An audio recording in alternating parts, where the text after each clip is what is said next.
Welcome to news super. আপনাদের সঙ্গে আমি তানিয়া। প্রতিবেদনের শুরুতেই আপনাদের সামনে একটি ভিডিও ক্লিপিং আপনাদের সামনে আমরা দেখানোর চেষ্টা করব। ये क्या तरीका है इनका?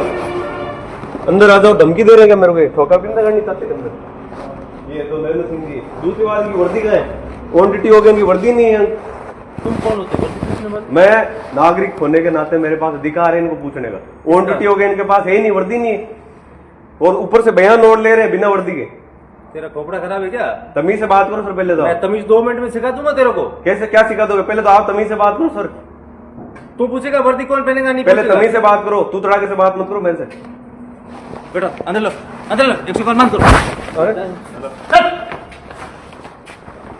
আপনারা দেখলেন সেই ভিডিও ফুটেজ, যেখানে দেখা যাচ্ছে একজন পুলিশ আধিকারিক একজন উকিল যে আছে বিপরীতে তার সঙ্গে কতটা দুর্ব্যবহার করছেন। গোটা ঘটনাটার পেছনের নেপথ্যে কাহিনীটা কি চলুন জানা যাক। ঘটনাটি যোধপুর এলাকার এক পীড়িতার কাহিনী। সেই পীড়িতার হয়ে এই উকিল মহোদয়ের সস্ত্রীক উপস্থিত হয়েছিলেন যোধপুর থানাতে পীড়িতার বয়ান কমপ্লেন করার জন্য, অর্থাৎ এফআইআর করার জন্য। এবং সেখানে গিয়ে তিনি যখন এফআইআর অর্থাৎ তার বয়ানটা পীড়িতার কমপ্লেন করতে যান, কমপ্লেন জানাতে যান, সেখানে আধিকারিক তাকে বলে দেয় যে অমুক যিনি বসে আছেন তার কাছ থেকে আপনি কমপ্লেনটা করিয়ে নিন বা লিখিয়ে নিন। তখন তিনি প্রতিবাদ জানান। তখন সেই উকিল প্রতিবাদ জানিয়ে বলে যে অন ডিউটি থাকাকালীন তিনি পুলিশের পোশাকে নেই। তখন ওই আধিকারিক অন ভিডিও ফুটেজে যেটা দেখা যাচ্ছে তিনি জানাচ্ছেন তিনি তুই তোকারি করে কথা সম্বোধন করছেন। তিনি তখন সেই পুলিশ আধিকারিক প্রত্যুত্তরে জানাচ্ছেন তু কন হোতা হে বর্দি মে হাম রহে ইয়া না রহে। এই যে গোটা ভিডিও ফুটেজ, এটা আপনাদের কাছে সমস্ত ব্রেকিং এ যখন চলে এসেছে আপনাদের সামনে আজকে তুলে ধরার একটাই কারণ, এই যে দুর্ব্যবহার, এই যে অপব্যবহার, এই যে ক্ষমতার একটা অপব্যবহার করা, এই অধিকার কি আদৌ আছে, আদপে আছে? সেটাই আজকের প্রশ্ন। প্রথমত ল পয়েন্ট অর্থাৎ আইন কি বলছে, যে কোনো সরকারি উচ্চপদস্থ আধিকারিক কিংবা আধিকারিক তিনি একজন সিভিল সার্ভেন্ট, অর্থাৎ জনতা। সিভিল এখানে কথার অর্থ হচ্ছে জনতা, সার্ভেন্ট অর্থাৎ সেবক। তো একজন সেবকের তার মালিকের সঙ্গে দুর্ব্যবহার করার কোনো এখতিয়ার নেই। আর এই যোধপুরেও ঠিক এরকমই কিন্তু ঘটনাটা ঘটেছে। এই উকিলের সঙ্গে যখন এই থানার আধিকারিক তিনি অপব্যবহার তথা দুর্ব্যবহার অভদ্র ভাষায় তার সঙ্গে যখন এই বার্তালাপ বা কথোপকথন হতে দেখা যায়, যে ভিডিও ফুটেজ সামনে আসে, সেই ভিডিও ফুটেজের পর সমস্ত উকিলরা তারা কিন্তু এই যোধপুর থানার সামনে ধর্ণা দেয় এবং এইখানেই মামলা থেমে থাকেনি। ঘটনাটা পৌঁছয় রাজস্থান হাইকোর্টে এবং মাননীয় রাজস্থান হাইকোর্ট পুলিশের সেই ভিডিও ফুটেজ দেখা শোনার পর দুজন আধিকারিককে সাসপেন্ডও করা হয়। কারণ এখানে দেখা যাচ্ছে এই পুলিশ আধিকারিক তিনি জানাচ্ছেন 151 ধারায় তোকে আমি জেলবন্দি করছি। 1 জুলাই অর্থাৎ 1 জুলাই 2024 যার প্রভাব নষ্ট হয়ে গিয়েছে।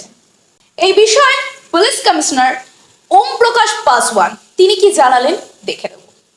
इसकी जांच ऑलरेडी एक आईपीएस अधिकारी कर रहे हैं, तो उसके पहले मुझे कहना कोई उचित नहीं होगा, परंतु जो प्राइमा फेसी जो तथ्य आए हैं और ये मामला माननीय न्यायालय के संज्ञान में भी है, तो इसमें 2 लोगों को हमने सस्पेंड किया है और जो भी रिपोर्ट में तथ्य आएंगे डेफिनेटली हम उसको पॉजिटिवली लेकर के उस पर कार्रवाई करेंगे और आने वाले समय में कोई ऐसा मौका नहीं आने देंगे जिससे कि कोई ऐसा व्यतिक्रम रहे और पुलिस और प्रशासन और जो वकीलों के बीच में कोई ऐसी बात आए। Thank you.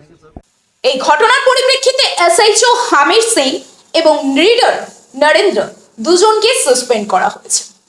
আজকের এই ভিডিওর মাধ্যমে এবং এই প্রতিবেদনের মাধ্যমে আমরা একটা বিষয় সম্যক ধারণা আমাদের জনগণকে জানাতেই পারি, যেটি হচ্ছে আইনের ঊর্ধ্বে কেউ নয়। অপরদিকে সবার উপর মানুষ। সমস্ত বিষয়গুলোকে মাথায় রেখেই এই কথা বলা যেতেই পারে, সমস্ত বিষয় নলেজ থাকাটা, ধারণা বা নলেজ, এই দুটোই কিন্তু থাকা খুব জরুরি। আজকে এই পুলিশ আধিকারিকের সঙ্গে এই উকিল মহোদয় যিনি ছিলেন যিনি এই ঘটনার সাক্ষী হতে পেরেছেন এবং যিনি এই ভিডিও ফুটেজ সমস্ত জনগণের সামনে তুলে ধরতে পেরেছিলেন দেখে মাননীয় হাইকোর্ট কিন্তু তার ভিত্তিতে দুজন আধিকারিককে সাসপেন্ড করেছেন। ভিডিওর মাধ্যম থেকে আমরা কি শিক্ষা পেলাম? এই যিনি পুলিশ আধিকারিক তিনি ভেবেছিলেন নিজেকে অন ডিউটি থানার প্রেমিসেসের মধ্যে থাকা অবস্থায় তিনি এরকম ধরনের দুর্ব্যবহার করে পার পেয়ে যাবেন, তাকে কোথাও কোনো অ্যাপোলজিও দিতে হবে না এবং তার ঊর্ধ্বে কেউ নয়, এরকম একটা তার ধ্যান ধারণা হয়ে গিয়েছিল। কিন্তু আইন কিন্তু তার সত্যতা প্রমাণ করে দিয়েছে। আইনের পথে গিয়ে ন্যায়ের বিচার পাইয়ে দিয়েছে, যেখানে স্পষ্ট করে বুঝিয়ে দেওয়া হয়েছে যে থানার অভ্যন্তরে কোনো মানুষ যদি যায় তার সঙ্গে দুর্ব্যবহার কদাপি নয় এবং এর জন্য মানবিক প্রশিক্ষণও দেওয়া হয় এবং সেটাই কিন্তু বললেন উচ্চপদস্থ আধিকারিক পুলিশের। उसके लिए सॉफ्ट स्किल की ट्रेनिंग कराई जाएगी पुलिस कर्मियों को, जिससे कि किस ढंग से हमें लोगों से बातें करनी है, विक्टिम से मिलना है। वो already it is in process, but will ensure कि पुलिस कमिश्नरेट में जोधपुर में इसको प्रायोरिटी पे कराया जाए, जिससे कि इस तरह की घटना की पुनरावृत्ति ना हो। তাই আগামী দিনে নিজেরা সজাগ থাকুন, সতর্ক থাকুন এবং আইন, নিয়ম, কানুন তিনটে মেনে চলুন, সঠিক থাকুন, সৎ পথে থাকুন। আর ততক্ষণ চোখ রাখুন, দেখতে থাকুন নিউজ সুপার। নিউজ সুপার আপনাদের দিতে পারে সব খবর, সবার খবর। পরিবারের সকলের সুস্থ থাকার একমাত্র ঠিকানা কাঁচরাপাড়া পলিক্লিনিক বা নাইট অ্যাঞ্জেল নার্সিং হোম। কেনাকাটার একমাত্র ঠিকানা আগমনী বাসন্তী।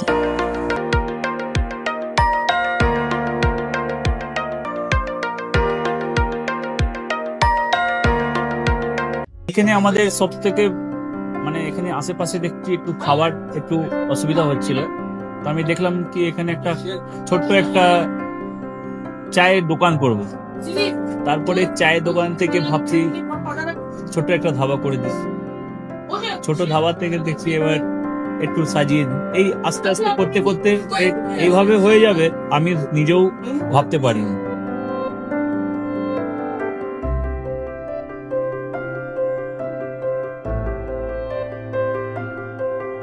ব্যবহারের জন্য আমাদের এখানে কার পার্কিং থেকে নিয়ে গেস্ট খাবার থেকে নিয়ে বাড়ি এরকম কিছু ব্যাপার যদি থাকে তো মানুষকে বাড়িতে আমরা সার্ভিস দিতে পারবো, এইভাবেও আমরা চেষ্টা করব।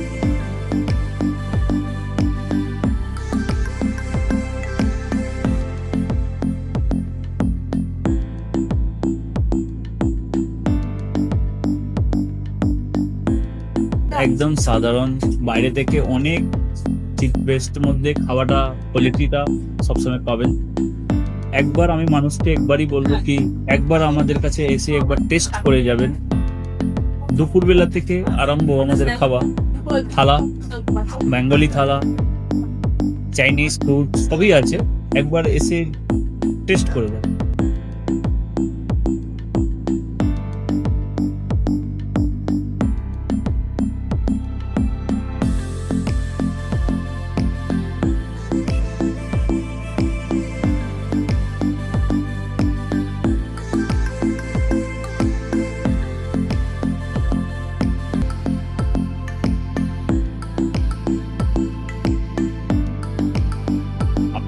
চ্যানেলের মাধ্যমে বলি একবার আসুন কেশরী ধাবাতে, দেখে নিন। আমার নাম রঞ্জন কেশরী।